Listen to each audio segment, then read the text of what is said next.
Here's a pair of the TOZO T10 earbuds. I'm going to show you how to pair and connect these directly to a MacBook or iMac via Bluetooth. So the first thing that we want to do is put these in pairing mode. So go ahead and take out the buds out of your case.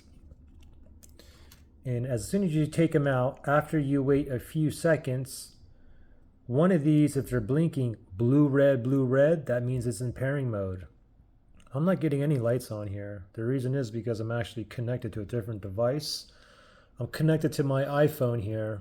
Yep, you can see the TOZO T10 is connected to this phone here. So in order for me to put this in pairing mode, I could either like turn off Bluetooth or disconnect from here, or I can reset these and automatically put them in pairing mode as well. So I can do either of those. But let me just turn off Bluetooth, okay? And I'll watch the earbuds.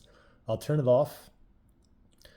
Now hold on, look at the earbuds. Hey, what do you know? One of them is blinking blue, red now. Okay? So it's in pairing mode. So now let's hurry up and shoot over to our MacBook. We're going to just go to the top left-hand side, the Apple logo. Click on that, and we're going to go to System Settings. Then from here, go ahead and select Bluetooth. And now, if I scroll down a little bit, see that little spinny thing right there? It's searching for devices that's in pairing mode near me. This is still in pairing mode, blue, red. And it should find it down here, and it found it right here. You can see the first one, TOZO T10. So let me go ahead and connect. Give it 1 second. Ah, there we go. It's connected.